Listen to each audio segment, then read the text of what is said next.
I was standing at this kitchen sink, scraping the last bit of salad dressing into a Tupperware, when Mom said it calm as you like she was reading off the weather. "We're out of oat milk again. Can you pick some up on your way home from work?" I didn't look up. I just pressed the lid down and asked, "Is this for you or for Lauren's hormones?" She didn't laugh. She never does when it's about Lauren. "It's for her tea," she said, folding the grocery list like it was a church bulletin. "She needs to relax before her flight." I paused. "What flight to Reykjavik? Didn't she tell you a beat? It's for her women's retreat." "Iceland. Cold air is good for resetting cortisol levels." The faucet kept running. My hands were wet. I turned around slowly. "She's going to Iceland." Mom blinked like I'd asked something odd. "Just a few days. Spa resort. It's all very holistic. She's been so stressed lately, Cassie." I stared at her. Iceland, spa, holistic, stressed. That was the word she used. Not irresponsible. Not unemployed for 19 months. Not the reason I've been covering the mortgage, the groceries, the phone plan, the utilities, and apparently now the oat milk for Icelandic hormonal balance. How's she paying for it? "She won it," Mom said quickly. "A raffle or something online." "Of course she did." "She won a retreat to Iceland in a raffle," I repeated. "Yes." A pause. "Don't sound so skeptical, Cassie. She deserves something good." I dried my hands slowly. The edge of the dish towel caught on my ring. "When I got promoted to team lead last year, you said congratulations and then asked if I could help with the water bill. That was your whole response." Mom's face tightened. "That's not fair." "No," I said. "It isn't." From the hallway, I heard the jingle of keys. Lauren breezed into the kitchen like it was her private runway. She was wearing the parka I gave her last Christmas. The one she said was too boring. She looked radiant. She opened the fridge. "Where's the oat milk?" I didn't answer. Mom handed her the folded list. "Cassie's picking some up." Lauren kissed her cheek. "Thanks, sis," she said without looking at me. Then she floated out the door just like that. I watched the door close behind her. The silence after felt heavier than before. "I thought she was broke," I said. "She needed the trip," Mom replied. "You don't understand how hard it's been for her staying home all day." I didn't argue. The sink was still running. I didn't turn it off. Because deep down, I knew something was off. Not just this trip, not just the oat milk. It had been off for a long time. I just didn't want to be the one to say it. Not yet. But that was about to change. The next day, I searched Retreat Iceland raffle just to see if it was a real thing. It wasn't. I wasn't surprised. I asked Mom about it again over dinner casually. She was reheating something frozen and pretending it was homemade the way she always did when she wanted to look like she was holding the household together. So, what kind of raffle was it? She blinked, then looked down at the microwave like it had just said something inappropriate. "Just a travel sweepstakes thing," she said. "You know how Lauren is with those online entries. She's always entering something." I took a bite of dry meatloaf and nodded slowly. Funny she didn't say anything. She usually brags about things like that. Mom gave me a look. "She probably didn't want to upset you. You've been working so hard lately." That was new. Concern. "I'm not upset," I said, and I wasn't. Just tired. Tired of being treated like the backup generator of the household. Always humming, always running, only noticed when something breaks. The next morning, the credit card company called. I was in a meeting when I saw the number flash across my phone. I let it ring twice, then answered something in me said I shouldn't wait. "This is Andrea from Goldline Credit." The woman said polite but firm. "We're calling to verify some activity on your account." I stepped out of the room. "What kind of activity?" "Multiple high-value transactions out of Reykjavik, Iceland," she said. "Luxury lodging spa services retail." "Just confirming you're traveling." I closed my eyes. "No," I said. "I'm not." A pause on her end. "Would you like to freeze the card?" "Yes," I said, immediately. $24,000.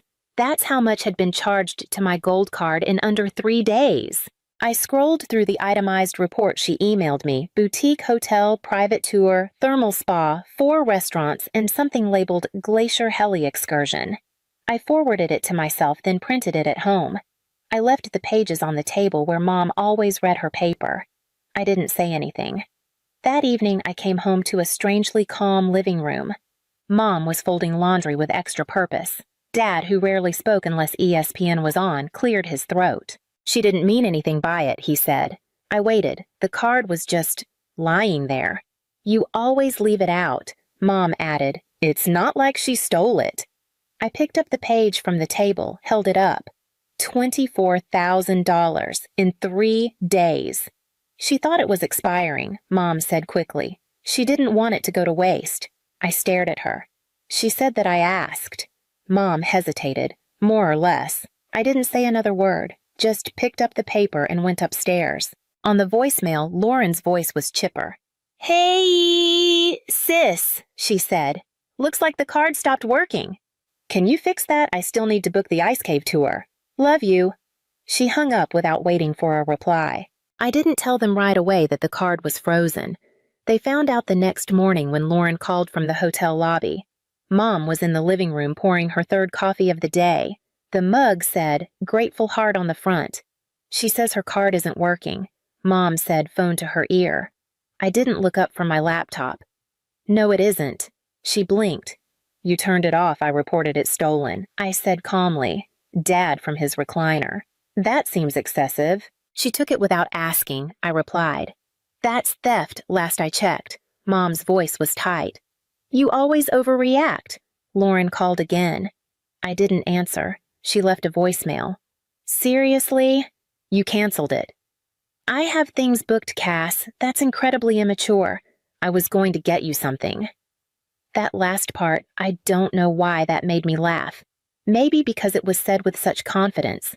As if a t-shirt from a tourist shop justified $24,000 in unapproved charges. Later that day, Mom knocked on my bedroom door. She hadn't done that in years. We need to talk, she said. I shut the laptop. She stepped in and sat down like she still had authority in the room. She's stranded. She's in a 5-star hotel. She has no food money. She ordered truffle risotto last night. It's on the invoice. She's your sister. That again. That ever-reliable script. Family. Obligation. The eldest daughter as contingency plan. I sat up straighter. Do you remember when I was in college and got that stomach ulcer from working 3 part-time jobs? Mom looked uncomfortable. You're bringing that up now. I called you crying, I said. I needed help with a hospital bill. $2,000. Silence.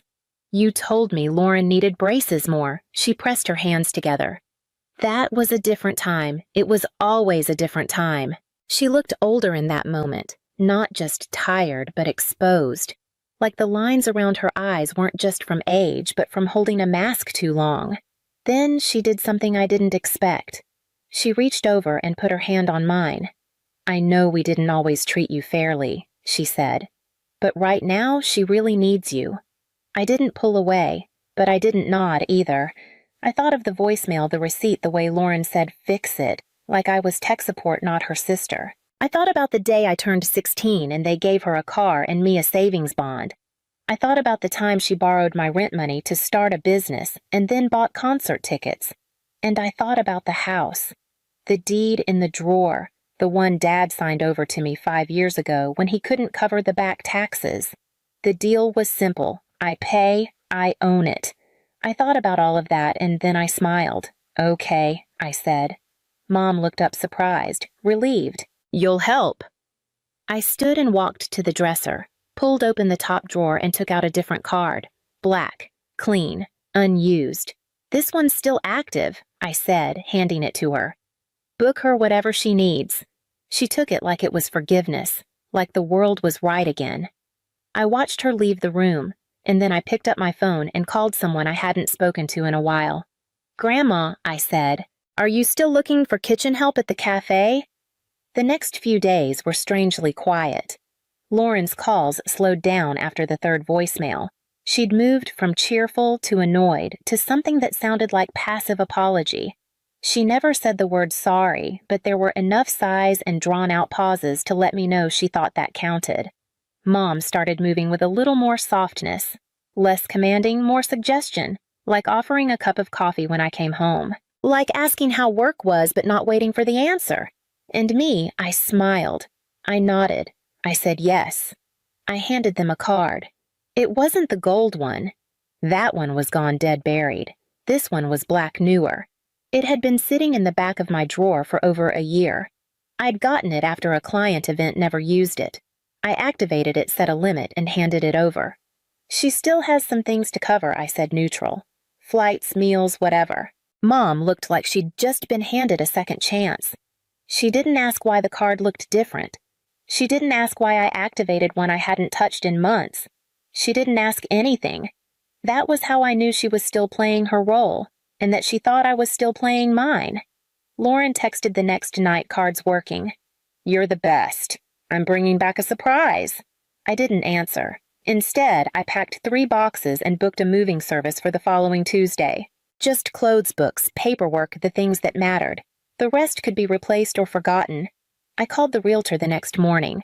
Her name was Andrea. We'd met once at a networking event 3 years ago. She remembered me, asked how the house was holding up. I told her I was ready to let it go. She didn't need to know the rest, only that the deed was in my name, that I was the sole signatory, and that I'd be out by Friday. She said she had a buyer who'd been waiting on this block for months. We scheduled the walkthrough. In the garage, I found the copy of the tax transfer papers Dad had signed. I'd kept them in an old folder marked temporary. I never changed the label. Upstairs, I removed the framed family photo from the hallway, the one from Christmas 7 years ago. I'd been cropped at the edge, barely a shoulder. It used to bother me. Now it made sense. I was never really in the picture, just close enough to cast a shadow. I didn't tell anyone I was leaving. Not yet. I left the key under a rock in the garden for the moving crew. Marked the boxes kitchen documents don't lose. Then I drove to Grandma's. She opened the door like she'd been expecting me. No questions, just a nod and a small smile that didn't quite reach her eyes. I have 3 rooms, she said, and no patience for nonsense. I smiled. Perfect. Inside, the house smelled like flour and tomatoes and old wood. The kitchen was loud clatter orders shouting in English and Spanish and something in between. Her cafe hadn't changed. Neither had her rules. You ready? She asked. Not yet, I said, but I will be. She wiped her hands on a towel and looked me in the eye. They'll show up. When they do, I'll handle it. I know, and I did. They came back on a Thursday, mid-afternoon. Sky half-cloud suitcase wheels dragging over the walkway like a warning. I was waiting. Not inside the house. On the porch swing. Lauren got out of the car, first, smiling like we were sisters who actually talked. You came to pick us up. I didn't answer. Dad grabbed the bags. Mom reached for her keys. She tried the lock. Then again. She looked at me confused. Did you change the door code? No, I said. I changed the lock. She blinked. Why, you don't live here anymore. She laughed that dry-clipped laugh she used when something made her uncomfortable. Cassie, come on. I stood up slow, walked down the steps, and handed her a manila envelope. Inside, signed closing documents. Sale confirmation. Wire transfer receipt. Andrea had worked fast. The buyers were moving in on Monday. I sold it, I said. Lauren frowned. Sold what? The house. Her face fell like a dropped plate. You can't do that, she snapped. That's illegal. This is Dad's house. Dad opened the envelope. His face went pale before he even reached the second page. Cassie, you signed the deed to me 5 years ago, I said quiet. Remember when the IRS came? He opened his mouth, closed it, sat down on the curb like he needed air. Mom's voice sharpened. You had no right. I looked at her, and for the first time in years, I didn't flinch. I paid the back taxes. I've paid the mortgage, the bills, the maintenance, the repairs. For half a decade, I've kept this house standing. You just lived in it. Lauren stepped forward. So, where are we supposed to go? I handed her a second envelope. She opened it. Inside, an address, a set of keys, and a sticky note in Grandma's handwriting. Room upstairs. Work starts at 6. Apron on by 5:45. Mom stared at the paper like it was written in code. You sent our things to your grandmother's. I sent your things to your mother, I corrected. and she agreed to take you in. As long as you pull your weight, Lauren scoffed. You think she can tell me what to do? She's been doing it since before you were born. Dad finally spoke. What about the card? I turned to him. Which one? The black one. The one we used. Oh, I said. That wasn't mine. Lauren stiffened. What? That card was yours, I said, meeting her eyes. You opened it 2 years ago, left it in a drawer when you quit that copywriting job. I never used it, she snapped. You did now. She looked at the paper in her hand, then back at me. You're lying. I didn't reply. The moving truck pulled into the driveway. The new owners stepped out, a couple with a baby and a dog, beaming. I turned back to my family. You have 3 days to vacate Grandma's guest rooms. Mom's mouth opened, closed. I didn't wait for what came next. I walked to my car, started the engine, and left. No speech, no last word. The house was already gone. So was I. It was quiet for a while after that. No calls, no voicemails, no late-night knocks on my door. Just peace. I moved into a small apartment on the other side of town. Nothing fancy. 2 rooms, soft light, no shared walls. The kind of silence you don't realize you've missed until you finally get to keep it. Work picked up. I stopped checking my bank balance 3 times a day. I stopped flinching when the phone rang. I bought flowers for my own kitchen table, not because it was anyone's birthday, just because I liked the color. Then one morning, Grandma called. She never starts with small talk. They're adjusting, she said. I didn't ask who. Your mother scrubs pans slower than I'd like, but she's doing it. Your father learned how to fold napkins poorly. And your sister, she finally figured out how to clock in on time. I didn't say anything. Grandma sighed. They're not saints, but they're different. Some things can only be learned by sweat. That night I couldn't sleep, not from regret, just weight. The kind you don't realize you've been carrying until someone names it for you. The next week I stopped by the cafe, not to talk, just to see. The back door was propped open. The usual smells garlic oil yeast wrapped around me like a coat I hadn't worn in years.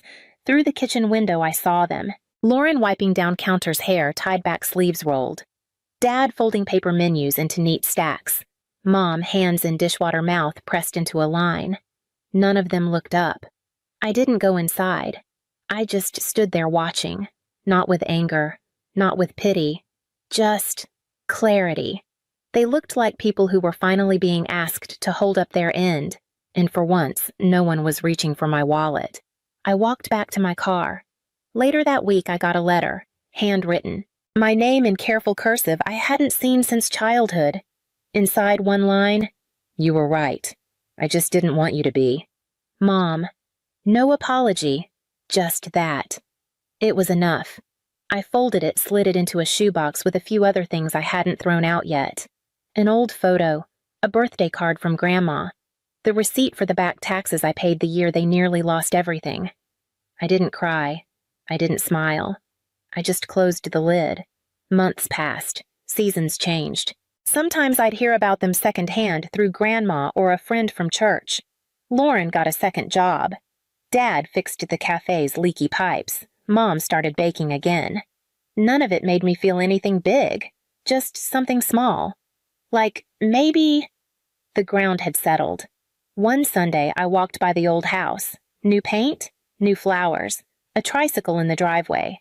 I didn't stop, didn't slow down, because this wasn't a story about getting back what I lost. It was about leaving before I lost myself, and making sure no one ever erased me again. See.